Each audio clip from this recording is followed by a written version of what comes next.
Hello dear, welcome to Castle Campus. In this lecture we will discuss about differential manometers. तो जो differential पीजोमीटर्स या फिर manometers के types है उसमें सबसे पहले हमें डिफरेंशियल मैनोमीटर फिर इन्वर्टेड ट्यूब डिफरेंशियल मैनोमीटर्स पढ़ना था, और एक और इसमें केस पढ़ लेंगे जो कि कंबाइंड ट्यूब डिफरेंशियल मैनोमीटर। तो सबसे पहले डिफरेंशियल मैनोमीटर में बताया था कि प्रेशर डिफरेंस मेज़र करने के लिए यूज़ करते हैं। जो मैनोमीटर्स का यूज़ होता था, सिंपल मैनोमीटर्स का, वो गया था गेज प्रेशर या फिर एब्सोल्यूट प्रेशर मेज़र करने के लिए। इसमें कितनी प्रेशर डिफरेंस से कंपेयर करने के लिए दो पाइप्स के बीच में, दो रीजन्स के बीच में, लाइक दैट। तो differential manometers are used to find the pressure difference between two pipelines या फिर टू रीजन्स। तो जैसे कि हमारे पास एक ये पाइपलाइन है जहाँ पे प्रेशर P1 है, दूसरा ये पाइपलाइन है जहाँ पे प्रेशर P2 है। दोनों जगह जो फ्लूइड है अलग अलग फ्लो कर रहे हैं, यहाँ पे रो इंटेंसिटी का, यहाँ पे रो टू डेंसिटी का। तो हमने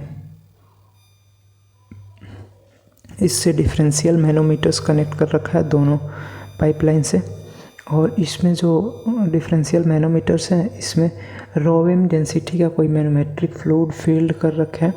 ओके, तो उसमें डिफ्लेक्शन आएगा, जिस तरफ प्रेशर ज़्यादा होगा उसके अपोजिट साइड में, जिस तरफ कम होगा उस साइड और राइज होगा। जो हेड है लिक्विड हेड है। तो जैसे कि अगर हम कंसीडर करें कि P1 जो प्रेशर है वो P2 से ज़्यादा है, ठीक है। अगर P1 प्रेशर P2 से ज़्यादा है यानी P1 के तरफ जो हेड है वो डिक्रीज करेगा और P2 के तरफ जो हेड है वो राइज करेगा। ओके, तो जब डिक्रीज और इंक्रीज करेगा तो सेम इक्वेशन आप चाहो तो इधर से भी लगा सकते हो, लेफ्ट हैंड साइड से भी और राइट हैंड साइड से भी, कहीं से कैलकुलेट कर सकते हो। अगर हम लेफ्ट हैंड साइड की तरफ से लगाएं तो यहाँ पे जो हमारी प्रेशर है वो P1 है। ओके, इस पाइपलाइन की तो P1 एज इट इज़ लिख दिया। नाउ अब हमारे पास कितनी डेप्थ में हम जा रहे हैं, Y1 डेप्थ में जा रहे हैं। कौन सी फ्लूइड फील्ड है, रो1 डेंसिटी की फ्लूइड फील्ड है, तो रो1 G Y1 हमारे पास इक्वेशन हो जाएगी। अब नाउ देखें तो इस वाले लेवल से इस वाले लेवल तक हमारी क्या है, सेम फ्लूइड फील्ड है, रोवेम डेंसिटी की मैनोमेट्रिक फ्लूइड। तो यहाँ से यहाँ डायरेक्ट हम क्या करेंगे, जंप कर सकते हैं और फिर यहाँ से ऊपर की तरफ जाएंगे। तो जो हमारी मैनोमेट्रिक फ्लूइड है वो कितने हाइट से इंक्रीज हुई है, 5 हाइट से। ओके, तो ऊपर की तरफ जा रहे हैं तो नेगेटिव साइन और इनटू में माइनस का रोवेम GY। ओके, क्योंकि रोवेम डेंसिटी की फ्लूइड फील्ड है। नाउ फिर देखें तो Y2 डिस्टेंस और ऊपर जा रहे हैं तब हमें P2 प्रेशर मिलेगा वहाँ पे।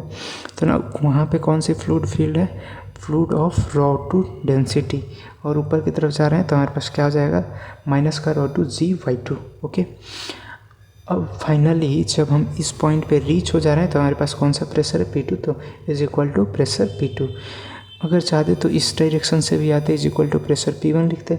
आपको समझ में आओगा इक्वेशन, क्योंकि आप इतने बार से निकाल रहे हो तो आपको पता चल जाएगा। तो प्रेशर डिफरेंस आपको कंपेयर करना है। तो यहाँ की प्रेशर P1 थी, इस वाले पाइपलाइन की प्रेशर P2 थी। तो प्रेशर डिफरेंस कंपेयर करने के लिए P1 माइनस P2 करेंगे, मतलब P1 P2 को एक साइड में लाएंगे, इसको राइट हैंड साइड से लेफ्ट हैंड साइड में, और इस सारी इक्वेशन को लेफ्ट हैंड साइड से राइट हैंड साइड में ले जाएंगे।